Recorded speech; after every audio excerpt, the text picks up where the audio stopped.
over the years, I've done a lot of projects on my own. Built a chicken coop. That one burnt down. Built another chicken coop. Just a lot of like do-it-yourself projects, and that kind of covers into how I do my weightlifting. Now, most of my woodworking projects have been not as good as what it would have been if I would have had somebody else do it. The first chicken coop that burnt down, it was big. You could walk into it, you could sit down, you could feed animals, and it was nice. Probably had a little bit too much wood in it, and the heating system wasn't very good. My point in this is that I might have been better off had I used some plans, and that is exactly what I did on the second chicken coop. I bought some plans and I built a really nice chicken coop. It was the Taj Mahal of chicken coops. It was great. My wife liked it. And as a, amateur home bodybuilder, I suppose, of some sort, or strength builder, weightlifter, how about that? I've gone through a lot of different phases. So for the first several years, back in like 2005, I started lifting weights, and that was just getting started. And I really focused on the bench press, and I was able to build up a really big bench press. I haven't focused on bench press as much as I did back then for quite a while, so my strength isn't quite what it was maybe 5-6 years ago. And this year, just depending on the time of the year, right now it's 315 is pretty tough for me to just do, apparently 1 rep on this day, but generally 315 is pretty easy for me. And then I went a long time after getting that 315 pound bench press, and I didn't really do a lot of I didn't have very good consistency, and I didn't really work out my whole body. I worked out, the parts that I felt like working out. And, I mentioned this before in other videos, but in 2018, I think it was, I started doing starting strength. Before that, I did a plan by the Buff Dudes, and then I did a plan by another bodybuilder, I forget his name.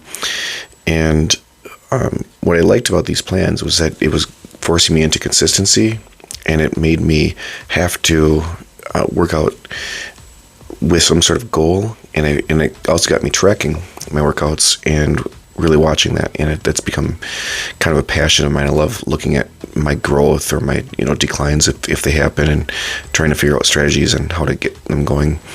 But one problem that I've had since I haven't done starting strength for a little while, and I actually did try it again last November just to see where I'd be if I ran it again, and it was a little disappointing. But I haven't done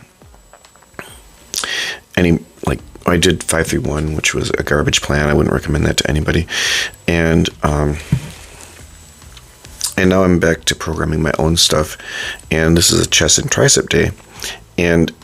But I was just thinking about when I was thinking about what I was going to talk about in this video, is that my workouts have gotten really super long. And that was one of the nice things about like starting strength, is that they were typically about an hour long, maybe a little longer sometimes, but for the most part, they're pretty much contained within an hour. Oh, I did Juggernaut AI one time. That was those ended up being like 3-hour workouts, so that sucked especially hard. But I'm doing chest and triceps, and you see I've done a crap ton of different exercises, and not only am I doing lots of different exercises, I'm also doing like 5 sets for most of them, and 3 sets for some of them, but for the most part it's 5 sets, and getting like about 20 some sets for chest, which seems like a lot. And then I'm onto the triceps, and I actually started with the close grip bench press. That was the first exercise I did to warm up with. That was the second exercise I did to warm up with. Anyways, I think that might be one of the benefits to using somebody else's program, or having somebody else program for you, is that they don't give you quite as much extra stuff that you could do. I had Steve Shaw program for me for a while. He was I paid him as an online coach. I want to give that a try. And I wasn't very impressed with the workouts that I got from him. And probably if I would have just done what he told me to do, it would have been fine. But I hate doing just what the workout calls for. I like doing extra. But maybe I miss out on some gains because I'm not doing a progressive overload. Maybe I'm not starting at maybe 3 sets of 3 different exercises one week, and then adding in a set each week, or adding in reps each week, or adding in additional weight. There's no progressive overload because every single time I hit the gym, I'm just working out until I'm done, until my muscles just don't work no more. I don't know.